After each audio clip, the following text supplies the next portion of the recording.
90.3 WHPC now presents Law You Should Know. The law affects every aspect of our lives, our home, our jobs, and our recreational activities. Now, learn about the law and how to protect yourself against the loss of your liberty or property, and learn how to stand up for your rights and seek compensation when you have been wronged. Your host for Law You Should Know is attorney Kenneth J. Landau, a past dean of the Nassau Academy of Law, and frequently lectures to lawyers on ethics and avoiding problems with clients, and to the public on how to choose and use lawyers.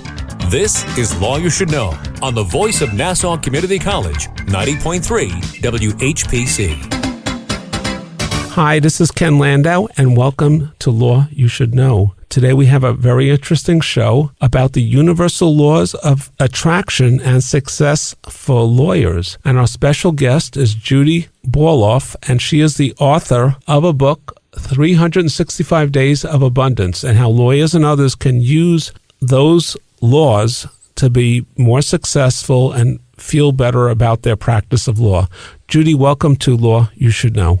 Thank you, Ken. I'm thrilled to be here. Before we talk about the universal laws and why they are important to lawyers and their clients and others out there, why are the universal laws so important to us all? The universal laws are so important to all of us, not just lawyers, but every career, every husband, every wife, every friend, because they're the laws that literally rule the universe. So we live by them our whole lives, but if we don't learn what they are, we can't use them effectively in our own lives. And they are probably even more important as we emerge from COVID, because we've all been challenged. Lawyers, yes, their workplace, their relations with clients, everything, the whole world as we knew it before has been challenged and maybe reduced a few notches. Yes. One of them is the law of compensation. How can that help us to be a more successful lawyer and have a more successful law practice? The law of compensation is a very interesting law because it's talking about the fact that everything will be compensated. If it doesn't happen now, it will happen eventually because it's a law. Everything is perfectly balanced. If you think about the universal law of polarity, that everything has an opposite. Well, the law of compensation is basically saying, if you look at the acorn, the seed of the acorn has the whole oak tree inside of it. You can't see that when you're looking at it. The law of compensation operates the same way. If you're an attorney and you do a good deed in some way for your client or for your staff, you go the extra mile, you will see a compensation for that. You might not see it in the same way you expected it. It might be you get a new client. It might be an employee stays that was going to leave.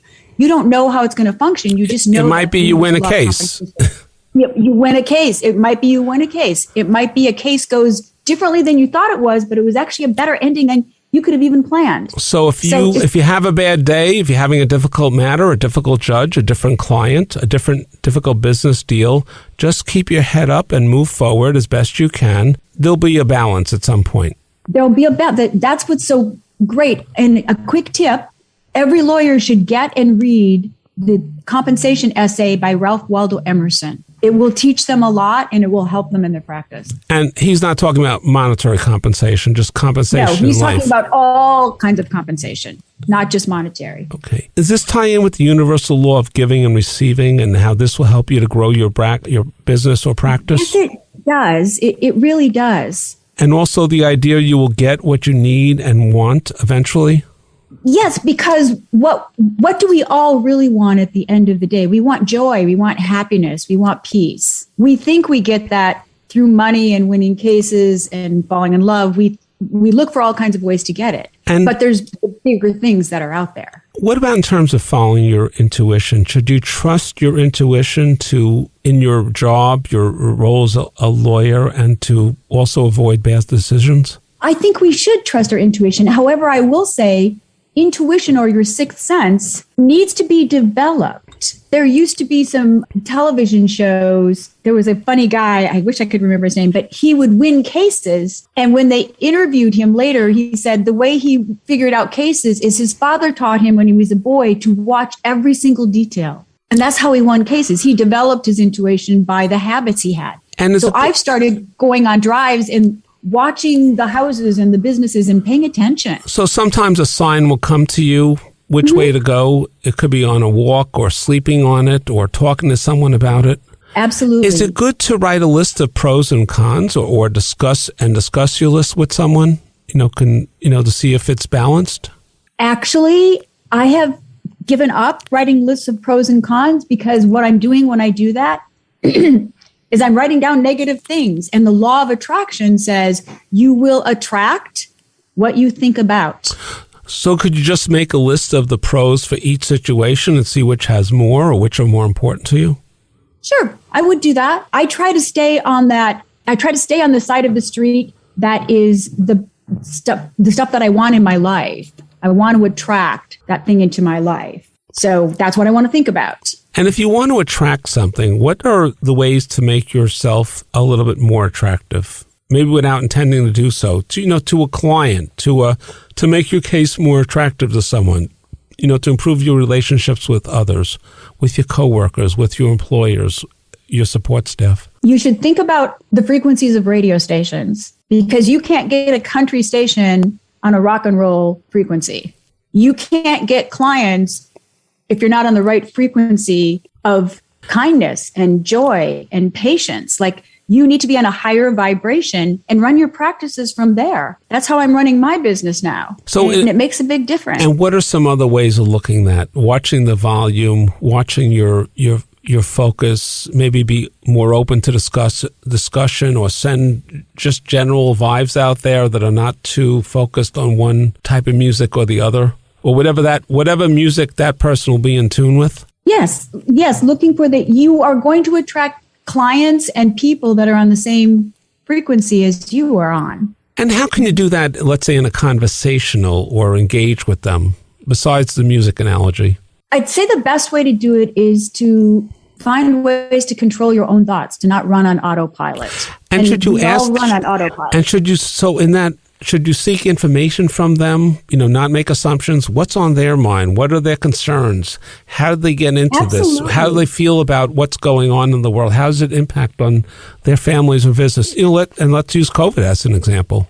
Yes, absolutely. Is when you are on a higher vibration of love and kindness and caring about other people, you will be thinking that way. You will be saying, what is it that you need to get out of this? Let's think of as many solutions as we can to get you to the place you need to be. And we talked about it briefly, but people should not get so upset about losing a case or a client. They just should focus on other cases and they can do better with or do something different with, and other clients they can be helpful to. Actually, that's one of the most important universal laws. It's based on the universal law of relativity, which basically says there's no good or there's no bad. Everything's neutral. So how you are looking at a case, in the case of lawyers, is based on everything that you have in your subconscious that's built up over years of cases. Whereas if you take that case out and you say, maybe it's good, maybe it's bad,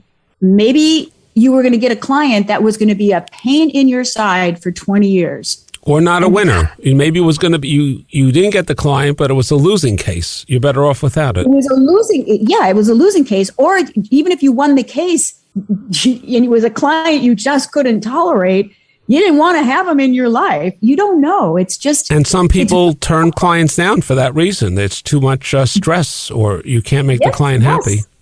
Yes, yeah. So the universal law of relativity, just learn to say maybe. And is that true? Is that true in relationships or opportunities as well? That if something didn't come your way or it didn't go the way you wanted it to, maybe you're better off without it and you just focus on the next opportunity? Yes, absolutely.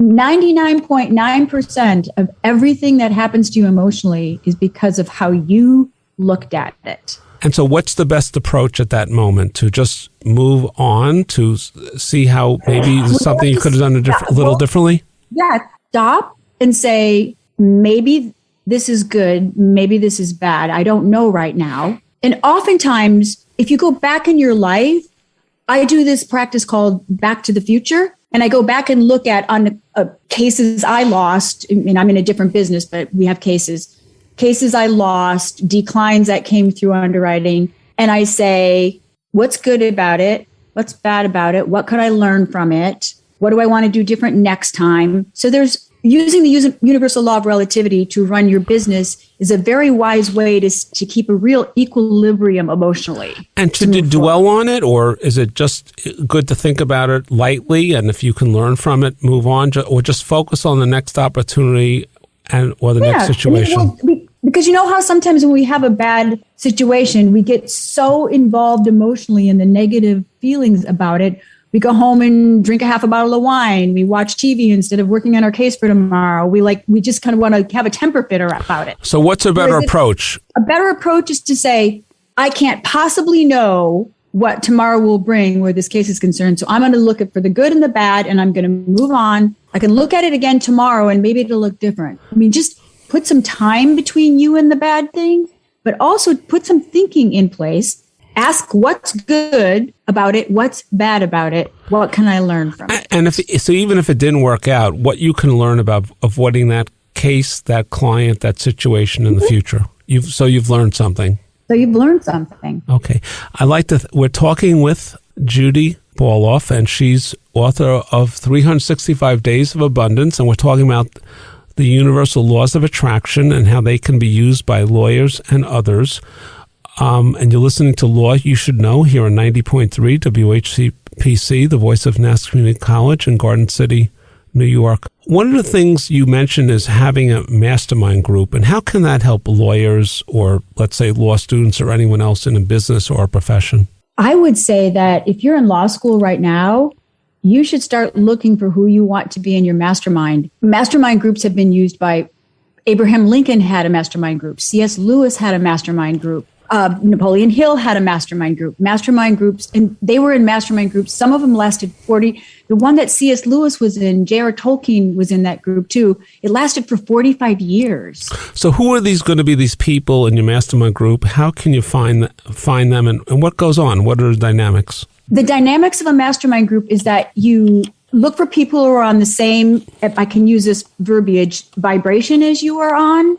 So they feel the same way, in your case, lawyers, they feel the same way about the law you do. They don't have to be in the same branch of law, but they feel the same way about how you should practice law because you need to be on the same vibration. And then you make an agreement that your mastermind group you're not competitive, you're not critical, you help each other solve problems, and you meet regularly and everybody shows up. So it's a little group about problem solving, finding common approaches, helping each other with challenges, and providing support for each other. Support, but what's interesting is that it really applies to the energy that's in the law of attraction. Is when you get 5 or 6, you should not have more than 10. And I think 5 or 6 works best. It's like getting a whole bunch of batteries strung together. There's more energy and ideas in the room because of you all being together. And when you can help someone else solve a problem that you may have encountered or have a different approach to, you'll feel good about it and they'll feel good about it. And the reverse is true as well. When they help you solve a problem, you'll feel better about it and they'll feel better about it. So it's a mutual aid society. Mutual aid society. But you have to remember, if you join a mastermind group, you must abide by the rules in the mastermind group. So there's no competition. There's no criticism. You're not judging ideas when they come out. You're all participating and trying to find the better idea that will help that person that needs the help. And that's true for students. If people are caught in a stressful situation, study habits, other dynamics of what goes on in college or graduate school or any situation. Absolutely. But the focus is on helping people. Look, how can you be of help to someone else? And that's a great thing to do. And even though you may feel you don't have anything to offer, maybe it's just by listening. Maybe it's by tweaking what someone else said. Absolutely. Do you think that works with students also, young people, and teaches them to be helpful rather than destructive to their colleagues? Yes, I think if we started learning those habits when we're much younger, maybe we should start in grade school and all be trying to help each other instead of having the bullies and the competition that we have. Tell us about the perpetual transmutation of energy and how can that help grow a law firm or any other type of firm? The perpetual transmutation of energy is one of the most powerful laws because it basically says, A, everything is energy, and B, energy is always changing form.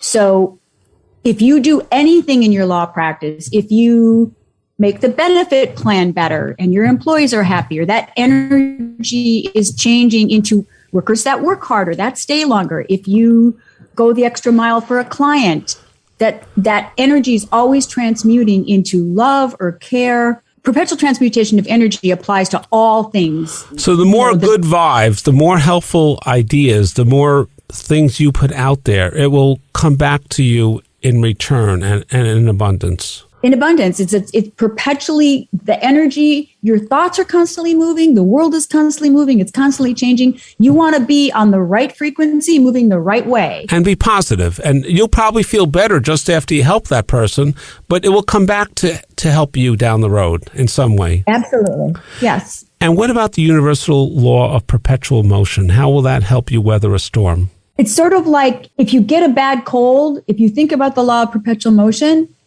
everything is always moving. So your cold's going to go away. You're going to be better. If you're in the middle of a bad case, this case will not last forever. It's going to go. So time heals and time will put it in the rearview mirror?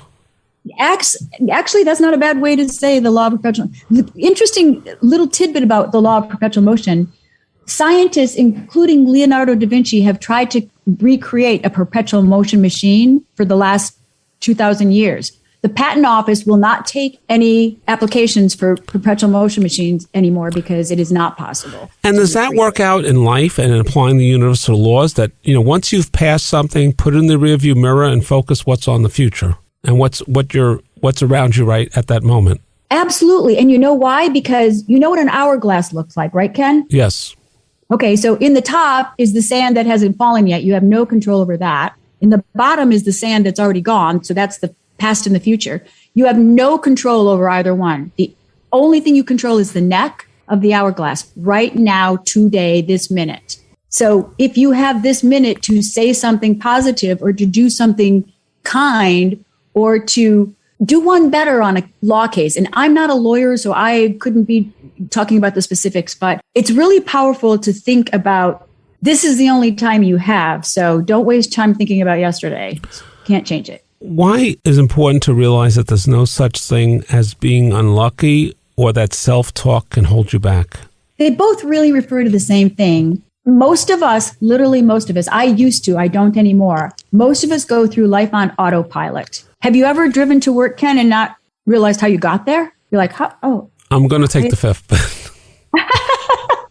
Well, I have been on the way to my office and gone like, wow, I don't remember. And the point is, it doesn't matter that you're there and focus on that and what that day is going to bring? No, it's a different focus. Okay. It's that we do so much on autopilot that we're not actually controlling our own thoughts. And so if our thoughts were controlled, if we had positive thoughts, if we had thoughts about where we were going to go or what we were going to do or what our goals were, or instead of just going on autopilot all day, watching the same show, wearing the same clothes. So what are some positive thoughts we can use to take over for autopilot? Well, a gratefulness journal. I have kept a gratefulness journal for the last 3 years. Every morning at breakfast, I write in my gratefulness journal. If you're grateful for what you have a hard time being negative and complaining. So it's always important to reflect on what is going okay, what is going well. Not everything is going to be going well at every moment, but there's always some things going well. And if I'm a lawyer, if I'm a lawyer, I can say, I am grateful for the wonderful staff that I have. I'm grateful I have 4 cases I'm working on right now. I'm grateful that I've got a suit to wear to work today. I'm grateful I had breakfast. I'm grateful I have a house. And is that important? We are abundantly blessed. And is that important to point out to other people as this is going through their brain? Oh, yes. Yeah, something they absolutely. did well, something nice about their outfit, something about their demeanor. Yes. And to say, hey, I'm grateful that you work for me. Thank you. Like you come to work every day and you're always cheerful and it makes such a difference in our office. Appreciate the small things in that moment. Appreciate the small things, yeah. Okay. And just to remind our listeners, we're talking with Judy Balloff and we're talking about the laws of universal attraction, especially as they apply to lawyers and others, and how we can use them to be in a better place and get other people in a better place. Judy, you have your book, 365 Days of Abundance. Tell us some of the things you cover in your book and how they can be valuable to lawyers and other professionals and even law students out there. I would love to. I wrote the book because I found myself wanting a book like this after I studied all these universal laws and read Think and Grow Rich 3 or 4 times and said, the interesting thing is that we need to be doing this every day, not just on one radio show. We need to be thinking about it, because to reprogram your brain from autopilot takes some time. You've built up paradigms over the years that kick in gear. So 365 days is literally what it says. 365 days. Every single day, there's a universal law or a principle. There's a Bible verse, because the Bible is a book that is historical, so it's helpful to look at it. A quote, a reflection that I wrote, and an affirmation. So every day, you start out on a positive vibe, attracting to yourself the things that you want for that day. And you put the past and you put yesterday and whether it was good or bad behind you. Yeah, you focus on that was day. Yesterday. This is today. Sometimes I get really excited. I open it up and I say, oh my gosh, today's universal law of relativity. I love this law. I'm going to read something good about it. So you're starting out with a positive, and then when you start a conversation, as you go through the day, you look for the positivity in every situation, and that will help, to get you through the day, and you'll have a positive experience with others and spread the wealth to them as well. Absolutely. And, I read something interesting about Albert Einstein. He was a very grateful man, and he said that the way he stayed grateful is every step he took of every day, he said, thank you. And so sometimes he'd say thank you, 100, 200, 300 times a day, but just a reminder to himself to be grateful for all the people who had gone before him so he could be the scientist he was, and all the inspiration that he got every day. And even just taking those steps, a lot has to go right. And we know people who it's not so easy for them to do that. So even that little thing, we should be grateful that our mind and body are working so we can take that step. What are the 7 P's to control your thoughts, and why are they so important? Well, let me use the example of, I could use a law case, but let's use traffic, because everybody knows that tempers rise in bad traffic. That's where the term road rage came from, correct? Yes. So I came up with 7 P's. First one is powerful breaths. 3 quick breaths in. It clears your brain. It makes you slow down a little bit. Second one, keep a rubber band on your wrist and snap yourself with it. Pull the rubber band. That's the second P. The third one, say a quick prayer. God, help me be in self-control. Help me remember I'm an adult. I don't want to lose my temper. Whatever the words are, it's just quick. The fourth one is patience. Count to 10. 1, 2, 3, 4, 5, 6, 7, 8, 9, 10. Another thing that resets your brain. Your brain's now thinking of numbers and not thinking of blowing up at the guy who cut you off in traffic. The fifth thing is PMA, positive mental attitude. Napoleon Hill, who wrote Think and Grow Rich, said that positive mental attitude was the one quality that would help anybody in any career be successful. The last 2 are things that you practice before you get in that bad case or that bad traffic. Pattern practice. So you go back and look at the places where you usually lose your cool and come up with the steps that you're going to use the next time it happens. And I can tell you now, I'm a person in traffic. I wave at people and say, hey, you should have put your blinker on. I just don't let anybody bother me. But you could also, go ahead, the last one. The last one is paradigm shifts. In other words, look back and see what paradigms, and a paradigm is a set of beliefs that have been built over years that indicate that you always act that way. And you have to look at what they are and decide, I want to change this one. I don't want to react that way anymore. I want to act, not react. Very briefly, can you give our listeners your website and just describe what helpful information is available there? Sure. It's judyballoff.com. Couldn't be easier. Balloff. If you go there, you can get 7 days of my book for free. So you can check it out and read them and see what they're like and see if it would be beneficial for you. There's also a number of interviews with different types of podcasts. So if you want to learn more information about the universal laws, you can get it from listening to those. So write me if you're interested in getting any more information or speaking or anything like that. I'm happy to help. And those 7 P's to control your thoughts, even if we just find 1 or 2 that work for us, that will help us to take a time out, to exercise a little patience, to take a helpful breath, which might help us physically as well, and let that time pass in a good way. And it actually affects the whole rest of your day, because if you don't come home cranky, angry from traffic, you don't snap at your spouse or your kids, You don't go to bed unsettled and have a bad night's sleep. It just helps you in so many ways. And if we've had a long day, what can we then transition at the end of the day to bring us back to a better state of relaxation? I would say sometimes I take out 365 days and read a post randomly. I just want to take a minute, take a deep breath and ask you if you're controlling your thoughts. Say, am I controlling my thoughts right now? Am I letting them run rampant? Or am I saying... Can we also visualize something? We're going to do that with the rest of the day to relax, whether it's taking a walk, watching a program on TV, listening to a podcast, just to take us out of the zone of our hard work during the day. Especially for lawyers. I have to do that because been in the life insurance business for the last 5 years. And it's a world where there's health issues and people get declined. It can really weigh you down. So yes, I'm a big walker. I agree with that. And, part of the universal laws of attraction, you are responsible for the health of your body, we're talking a lot about the health of your mind, and that's very important. But the health of your mind will affect your body. And this includes your breathing and your heart rate and a lot of other things. All of that. Yes.